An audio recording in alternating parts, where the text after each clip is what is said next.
Hudson County View live and uncut. I'm your host, the guy who's styling, profiling, limousine riding, jet flying, kiss stealing, wheeling dealing, son of a gun, John R. Heinis, and we're talking the latest and greatest in Hudson County news. So, first of all, let's talk a little bit about Governor Murphy making his way over to the Mile Square City yesterday, over at Hoboken High School.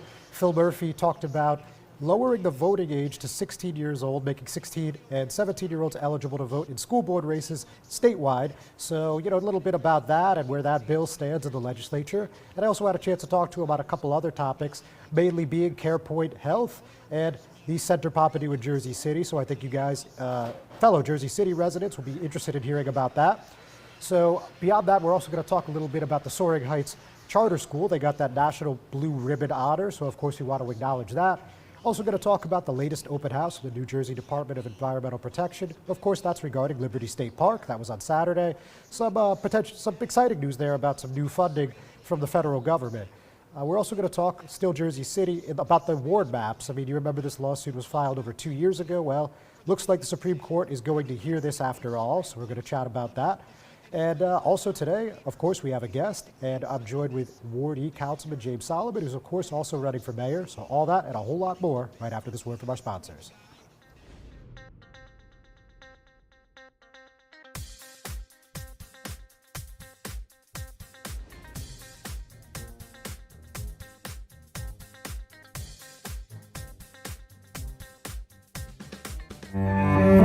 No one plans on heart disease, but everyone should have a plan for it. We help patients of all lifestyles and medical histories plan for healthy hearts. We offer convenient screenings without judgment, hundreds of preventive programs, and women's heart specialists. And we're the largest cardiac surgery program in New Jersey. Make plans for a healthy heart with RWJ Barnabas Health. Let's be healthy together. Burns Brothers Memorials, Monuments, and Markers, 787 Tunley Avenue, Jersey City. Hudson County's only monument maker, serving all faiths and cemeteries. Design, studio, and large inventory on site. Cemetery inscriptions and custom orders welcome. Burns Brothers Memorials, Monuments, and Markers, 787 Tunley Avenue, just south of Secaucus Road. Craftsmanship that will last for all eternity. Burns Brothers, Jersey City, Albert H. Hopper, North Arlington. Visit us on the net. Consumer Carpets, 3408 Kennedy Boulevard in the Jersey City Heights, your one-stop store for residential and commercial floor treatments, carpeting, linoleum, tiles, laminates, hardwood floors, area rugs, remnants, all major brands, all in stock. Free estimates, same-day installation. Consumer Carpets, it's savings, selection, installation. Credit cards and debit cards accepted. Financing available. Consumer Carpets, price to fit your budget, installation to fit your schedule. On the net at consumercarpets.com. Consumer Carpets, Jersey City, 201-792-2712. Comprehensive healthcare is here, here, and here. RWJ Barnabas Health is healing, enhancing, and investing in Hudson County with its two newest locations, Hoboken and Exchange Place. Within walking distance or accessible by mass transit, our locations combine convenience with primary and specialty care, including cardiology, women's health, orthopedics, cancer care, and more. Let's be healthy together.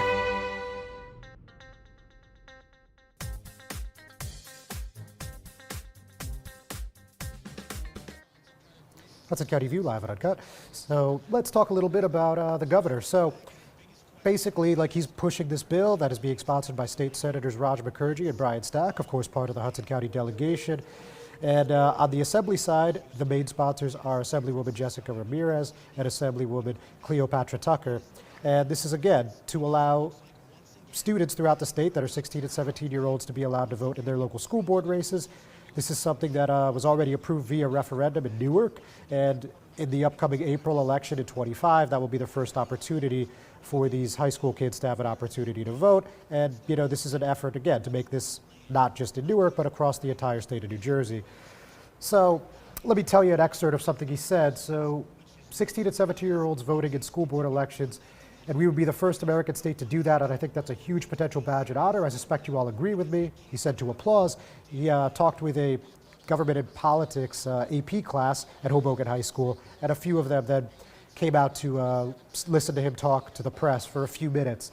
So beyond that, there's not too much else to say for the moment. The bills haven't really moved yet. They're both supposed to be heard in two respective committees in the New Jersey Senate and New Jersey Assembly. This effort, you guys might remember, began in August 2023. There was a group called Vote at 16, and they actually kicked off that initiative at Jersey City City Hall. And I mean, one of the people at the time that was spearheading the effort was Musab Ali, the former school board president that's running for mayor. Otherwise, I don't think there's really too much update. We heard from Mukherjee. He said this bill makes a lot of sense. No harm is resulted in other jurisdictions throughout Europe and Latin America and in the United States. California and Maryland have tried it. Voting is habit forming. If you start voting at 16, you're more likely to vote throughout the rest of your life and more likely to inspire others in your household, the adults, to vote. So that's where that's at for now. We'll see where this bill moves between now and the end of the year. So talking about Governor Murphy, as I mentioned at the top of the program, and as some of you guys probably saw yesterday, we talked about CarePoint Health. Obviously, we reported last month that they're going to they have begun financial restructuring talks, and Chapter 11 bankruptcy is a possibility.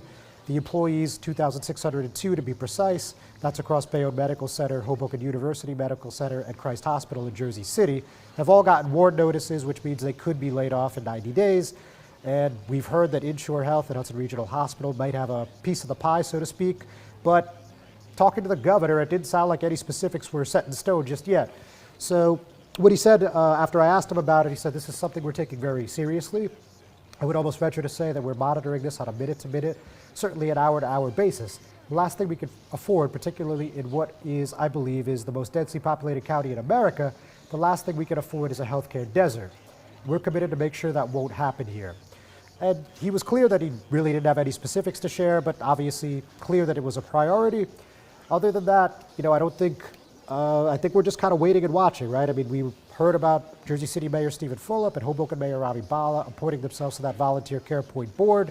Then there was this big meeting last Monday, at least it was touted as a big meeting, and then it doesn't sound like a whole heck of a lot happened. So, it looks like this is kind of stuck in political purgatory here, but as things shake and move, we'll tell you about it. And then the last thing from the governor was talking on the Pompidou, and he was pretty succinct with me on this, but I think his remarks are fairly clear. So on this topic, he said, I don't have much to say on the Pompidou. First of all, from the state standpoint, it was an unending loss position that in the projections we were working with never got better. And it would have been many multiples of what we put every year to say Liberty Science Center or NJ Pack in Newark. Again, just talking about the expense, as I'm sure you guys recall, back in June, New Jersey Economic Development Authority pulled their support completely. They said the project essentially was untenable. With that in mind, Murphy continued from a standing start that isn't justifiable. Having said that, we still love the project. I would just say for the folks in Jersey City, it's got to work for the locals. That to me is the test. Does it work for the local folks there? And God bless them. Again, we love the project, but we're not going to sign up for an unending, significant loss that is forever and always. As you guys remember, last week, exactly 1 week ago actually, Jersey City Council approved the tax abatement at 808 Pavonia Ave for the KRE group, and that's a 30-year abatement, passed 6-3. Councilman Rich Baggiano, Frank Gilmore, James Solomon all voted no. And look, we know the history well at this point. We've talked about it so many times, but just a quick recap. In June 2021, there was a virtual press conference with Jersey City Mayor Stephen Fulop, Governor Murphy, and First Lady Tammy Murphy, and they touted what a cultural institution this would be for the state, not just Jersey City.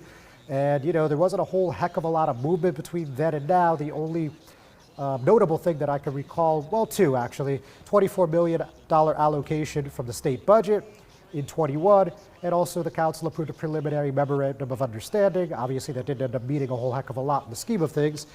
And here we are this year. Obviously, we had that vote that I just spoke of. We had the EDA development I just mentioned.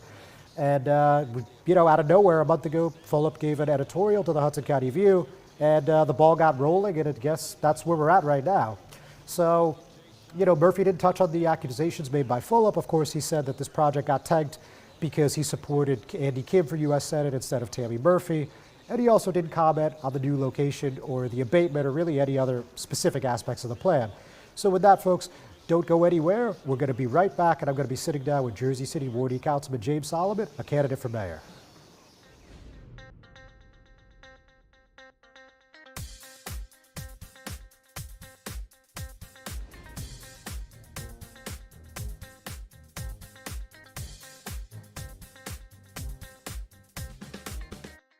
Good Friend Self-Storage in North Bergen, New Jersey is a fully climate-controlled facility equipped with state-of-the-art security, packing supplies, a Refer a Friend program, and multiple loading docks convenient for commercial use. Located just off of Route 3 at 4301 Tunnelly Avenue, Route 1 and 9. Call 201-867-2444 or visit us on the web today. Good Friend Self-Storage. Let us be your good friend. Panapinto Properties, Jersey City, shaping the workplace with state-of-the-art office spaces and addresses your company desires. Building residences that define your home environment, adjacent to all modes of transportation with on-site parking available. The right address, the right lease. Call 201-521-9000 or visit online at panapintodevelopment.com. Panapinto Properties, building Jersey City for everyone. Newport, the luxury waterfront community on the Hudson River, offers a quality of life you deserve in one of our many high-rise towers. With amenities such as the on-site Newport Path, light rail, Newport Town Square, 3 playgrounds, dog run, upscale restaurants, retail giants like Kohl's, JCPenney, Macy's, and Target. Morton Williams and Acme Supermarket are just outside your front door. A health and fitness center, skating rink, and medical facilities are also on site. Enjoy the New York skyline from our waterfront and various parks. Manhattan is just one pass stop away, or quick ride through the Holland Tunnel. Nursery and private elementary schools all on site. 12-screen movie theater at the Newport Center Mall. Looking to visit? Stay at the Westin or Marriott Hotel. For more information, visit us at newportnj.com. Make lasting memories to cherish forever. It's incredible. It's you, Newport. Live like you want.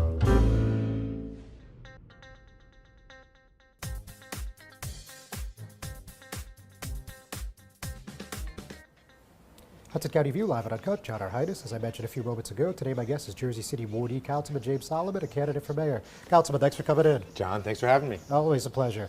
So, look, so in your kickoff speech, obviously, like, you were pretty pointed about, like, this is what I've done, this is why you could trust, my record, and, this is basically why I'm not Jim McGreevey. I mean, if you didn't say it exactly like that, but for those of us paying attention, that was the message. So why did you decide to go with that right out the gate? Sure, I think I'm running for mayor because Jersey City deserves a government as good as its people. It deserves development that works for the people of the city. That delivers affordable homes, parks, public schools. And we're not going to shy away from the fact that we think there will be a clear choice in the election. And a choice of, do we have more of the same, kind of New Jersey politics as usual, or do we vote for change, right? And we vote for a government that is focused day to day on the lives of the people of Jersey City and making them better. So, we're going to detail, and I'm very proud to detail both the work I've done and my positive vision, but not going to shy away from what we think the choice for voters is going to be. Fair enough. So, not to harp on McGreevey, but obviously when he had this fundraiser with Ocean County GOP Chair George Gilmore, you guys were pretty pointed and, punching him in the mouth, right? Like, you did it twice in a 24-hour period. So why did you think that was important to highlight? Absolutely, because it highlights that exact choice, right? That George Gilmore, right, more of the same, right? This is a Trump boss in South Jersey, a guy who uses the political system to enrich himself, and who's looking at the taxpayers of Jersey City and saying, hey, I can jack up the property taxes on these guys to fund my own political machine in South Jersey. That's not what we need in Jersey City, right? That's not the leadership, that's not the change that folks are asking for. They're asking for folks that are going to keep their property taxes stable, that are going to deliver more affordable homes, that are going to focus on filling potholes and picking up trash, not partnering with bosses across the state. So, we wanted to make sure to highlight that's not what we think Jersey City voters want. Fair enough. Yeah. Now, Jersey City PSOA president, he came out with a fairly strongly worded letter after you announced, a couple days after, and basically he said your progressive policies are going to push the city so far to the left, it's going to be like another Portland or Seattle, and it's just going to be chaos. I mean, so what do you think about that? Yeah. So, I've been in Hudson County politics now for a little bit, so I'm sort of used to kind of the silly season, and it's starting a little bit early. The author of the letter is a Republican politician, and we think he's using this to advance his Republican politics in Morris County. For me, if I'm elected mayor, my number one job is to keep the residents of the city safe. And we do that by investing in public safety, investing in police, and investing in the broader community to ensure that we have an all of the above strategy to keep residents safe. So, silly season came a little bit early, 13 months out before the election, but I'm proud to, over the course of the campaign, we're going to release our public safety plan, as well as all of our kind of policy plans, and be able to take that to voters and earn their trust that I'm the right person to lead the city. Now, the people that haven't supported your council campaigns and, not going to support your mayoral, they seem to have this mindset that you're a, socialist, defund the police guy. So, where do you think this came from? And what is like your current stance on public safety and law enforcement? Yeah, politics, right? I've been very clear, not a socialist, have never used the phrase defund the police. I've always been very, very clear that we need a well-funded police force. And we need a well-funded community to have both violence interrupters, after-school programs, the types of things that ultimately lead to what we had this summer, which was a summer without a homicide in Jersey City. So extraordinarily committed to public safety. We need to invest in more community policing. We need more police officers on the street, more police officers in our patrol division. We're going to detail that policy proposal. But look, it's politics, right? I threaten the political machine. I threaten the guys who are raising the residents' property taxes to profit themselves. So they're going to throw everything at me, and that's fine. We signed up for it, and we're going to deliver this really positive vision for Jersey City, where the city government, from development to filling potholes, works for the residents of the city. All right, very good. So on a more policy-based conversation, the Pompidou, you were very clear. Within 24 hours, you had your position. I'm not going to support a tax break. And, you stuck to your guns. You voted no both times. It was a 6-hour meeting. It got pretty loud. Some of your colleagues even went back and forth. Obviously, you were there. But it's not over yet, though. So with this, what happens next? And what would you like to see happen if you were mayor? Yeah, absolutely. As you said, I thought the abatement was a mistake, right? At the end of the day, that abatement itself is going to cost the taxpayers $120 million. The overall cost of the museum, when you add the build out and you add the operating costs, we're talking hundreds of millions of dollars. And I think that is just a mistake for the city. And I think these sort of tax breaks for luxury developments is not the right way for go as a city. I ran back in 2017, focused on we need to get away from tax breaks for luxury developments. In my time, until this project, hadn't done one, right? And so I did think it was a mistake. Where do you go going forward? On day one, if I get to be mayor, you can't move forward with a plan that is financially irresponsible. So we have to see what the finances look like at that time, but based on what was presented to me, I don't have confidence that we will have the financing to move forward with a Pompidou Museum, and you have to just reassess at that point. But obviously didn't think it was the right direction for the city and was disappointed ultimately that the council voted in favor of it. Fair enough. Councilman, don't go anywhere. Folks, don't go anywhere. We're just going to take a quick break. We'll be right back.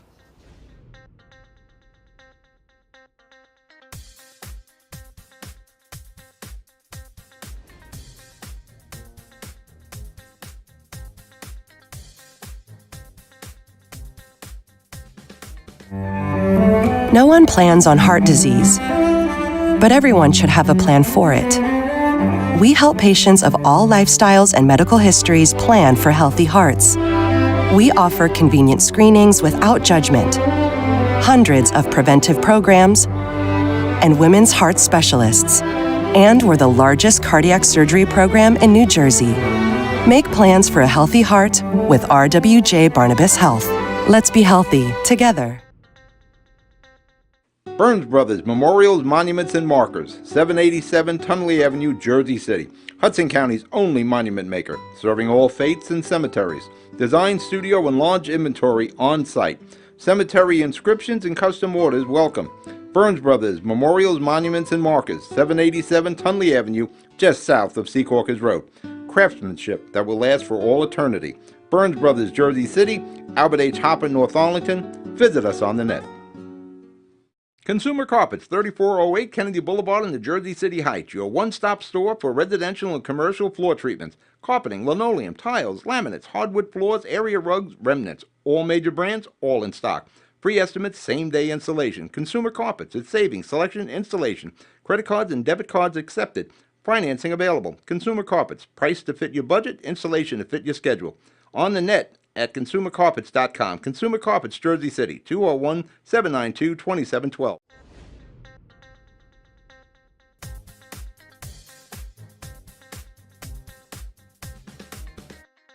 You live at Uncut, John Heinis, and I'm still here with Jersey City Ward E Councilman James Solomon, a candidate for mayor. So throughout this meeting and really throughout this process, mostly towards the end, but it wasn't very long. Anyway, like we heard a lot about this white box, and we heard, oh, we need like a rec center and we need more stuff for the kids. So like to you, like what does this mean, owning the white box, and like what does a rec center or anything else there look like? Yeah, and that was why it was a mistake to rush into this, right? Do we need a rec center in Jersey City? Yes. Do we need one that's accessible to mass transit? Yes. But we didn't need to rush into a 100,000 square foot white box given through a tax break to a developer, right? We needed to be thoughtful and plan out where do we want it and how do we get it in the most responsible way possible. And that's where you saw the argument shifting. Well, it was Pompidou, but then by the end it was the white box. And I think when voters see that, they say, look, you don't have your ducks in a row. And that's our taxpayer money that's being expended, and in this case, hundreds of millions of dollars. So ultimately, I very much will work towards getting a new rec center in the heart of Jersey City. Could it be this location? Of course it could, but it's a little bit half-baked at this point, and it's going to be on, ideally my administration to find the right place for it and make sure we have that opportunity for youth in Jersey City. Okay, now quick clerical point. I mean, a lot of people seem confused, and honestly, I'm not even really sure. So I'll ask you, like, did you guys get a clear cost of what this is going to be yet? So, we were given a projected operating budget, so that's once the museum is open. Yeah, I saw the 10-year plan. This 10-year plan of where it will go. We were given a sort of rough estimate of the tax break, right? So, roughly would be 8 million, a little less than 8 million, and the projection is would be getting 4 million. So every year you're going to get 4 million less, roughly, but based on some assumptions, right? And then we were never really given a projection for the build out of the museum. We were told that there's a wide range of estimates that ultimately could go down. And so for me, when you have that degree of uncertainty on an extraordinarily important decision, the vote is a no. And so we never were given, we were given some details, but never the clear, what's the build out going to cost, things of that nature. Okay, thanks for that. Now, I hear from some people that again are undecided or maybe don't support you, and they're like, well, I like James or I don't like James, whatever. They're like, I'm worried about. Hopefully they like me. We'll try. Yeah, they're like, I'm worried this is going to be a fourth full of terms. So like, people that have that trepidation, what would you say to that? Yeah, so I'm proud to stand on my record, right? The record as a councilman for the last 7 years, and the record and the vision for the future of Jersey City. Now, I've done something that no politician in Hudson County has done, including Mayor Fuller, which has promised not to take donations from Jersey City real estate developers. Right? Too often we see the development process hijacked by political considerations. If a developer makes a donation to the right politician or the right account, all of a sudden they get an approval that's not in the best interest of the city. Now, in 2017, I was the first one to do that, since there have been others who have done that. That separates me from my opponents in the race for mayor. It separates me from Mayor Fulop. It separates me from pretty much everybody in Hudson County. And I think that is about delivering a government that works for residents of Jersey City and delivering change, right? The residents do not want more of the same New Jersey politics as usual. Too often they've been given that. Too many folks are promising that in the future with just a different facade. And I'm promising real, genuine change for residents in Jersey City. In the event that he makes an endorsement in this race and you guys end up on the same page, is that an endorsement you'd be happy to accept? So look, I'm focused on my race right now. We have November of 2025. Obviously, the mayor's focused on his gubernatorial race, right? Focusing on the issues that matter to the residents of the city. And they're focused on what's my plan on property taxes, what's my plan on affordable homes. That's our focus.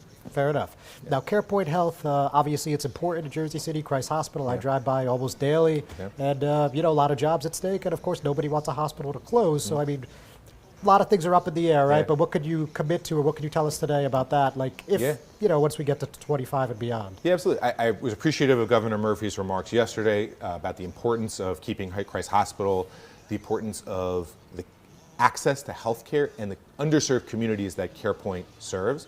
So we need to maintain that access to care. I think one of the ways we got into this mess was the prior owners of CarePoint acting as vulture capitalists, treating it as, in essence, a resource to extract money from, right? Whether that be ground leases, whether that be equipment, and not as a core community institution. So I think obviously in the future we have to make sure that the leaders of our core healthcare institutions have this broader vision of access to care for every community in Jersey City, and not a pure, we are trying to get as much money out of this as possible without caring about the long-term ramifications of that.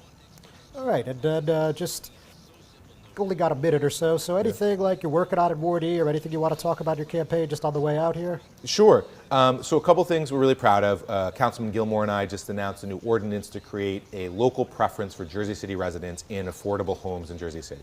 It's going to apply to over 1,000 affordable homes in Jersey City.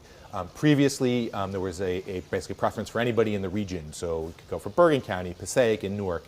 And while we respect that the affordable housing needs are regional, if Jersey City is investing its resources into creating new affordable units, there should be a preference for Jersey City residents. We think this is going to help keep, ultimately, hundreds and potentially up to thousands of Jersey City residents in our city.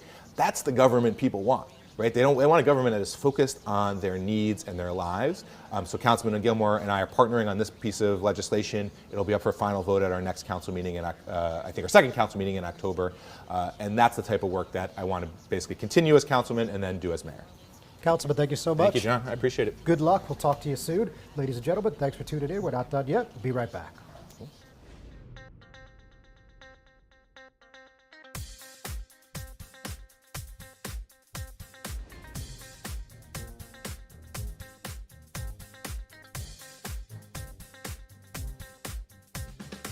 Comprehensive healthcare is here, here, and here. RWJ Barnabas Health is healing, enhancing, and investing in Hudson County with its two newest locations, Hoboken and Exchange Place. Within walking distance or accessible by mass transit, our locations combine convenience with primary and specialty care, including cardiology, women's health, orthopedics, cancer care, and more. Let's be healthy together. Good Friend Self Storage in North Bergen, New Jersey is a fully climate-controlled facility equipped with state-of-the-art security, packing supplies, a Refer Friend program, and multiple loading docks convenient for commercial use. Located just off of Route 3 at 4301 Tunnelly Avenue, Route 1 and 9. Call 201-867-2444 or visit us on the web today. Good Friend Self Storage. Let us be your good friend.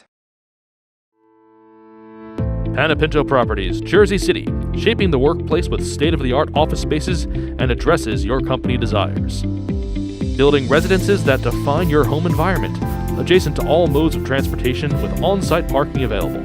The right address, the right lease. Call 201-521-9000 or visit online at panapintodevelopment.com. Panapinto Properties, building Jersey City for everyone. Newport, the luxury waterfront community on the Hudson River, offers a quality of life you deserve in one of our many high-rise towers. With amenities such as the on-site Newport Path, light rail, Newport Town Square, 3 playgrounds, dog run, upscale restaurants, retail giants like Kohl's, JCPenney, Macy's, and Target. Morton Williams and Acme Supermarket are just outside your front door. A health and fitness center, skating rink, and medical facilities are also on site. Enjoy the New York skyline from our waterfront and various parks. Manhattan is just one path stop away, or quick ride through the Holland Tunnel. Nursery and private elementary schools all on site. 12-screen movie theater at the Newport Center Mall. Looking to visit? Stay at the Westin or Marriott Hotel.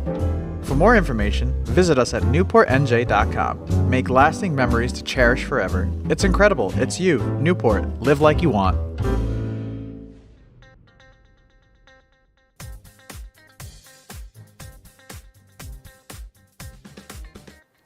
Hudson County View live and uncut. John Heinis. Let's talk about what's going on at the New Jersey Supreme Court of all places. Well, they're going to hear this appeal on the municipal ward maps in Jersey City. Of course, you know, this lawsuit was filed a couple years ago, and you know, they had this large group called Jersey City United against the new ward map. Obviously, weren't looking for a flashy name. But the important part is the appellate division about 6.5 months ago reinstated one count of a lawsuit alleging that the municipal ward law was violated. You know, they're saying that this is basically just an improper map because it didn't properly allocate the boundaries of each ward, all 6 wards of Jersey City. So, in a letter from Bill Massacutis, who's co-counsel in the case for the plaintiffs, this is to Hudson County Superior Court Judge Joseph Tarula, He said, from the plaintiff's perspective, a hearing to examine members of the Ward Commission should continue for the reasons that we have previously argued and because the testimony from such a hearing could provide a factual record for the Supreme Court to consider when rendering its decision regarding compactness. So I think that's a pretty good summation in just a few words there. Don't forget that Frank Educational Gilmore is kind of spearheading this effort, and he definitely lost, you could say, in the rewarding process. He used to have areas that included like the Liberty Science Center and a few other projects. They're no longer in the ward, they were moved to Ward A. So that's part of the reason that he brought this lawsuit. And I mean, there's over a dozen other people who have put their names on this, but they're just going by, the folks against the ward map, that specific name I just mentioned a couple moments ago. And Tarula ruled in favor, and what that means is amicus briefs are due on November 12th, and responses to the briefs are due on December 4th.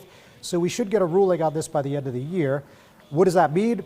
Well, frankly, I don't know, because this hasn't ever happened before, but there's not a heck of a lot of case law on this.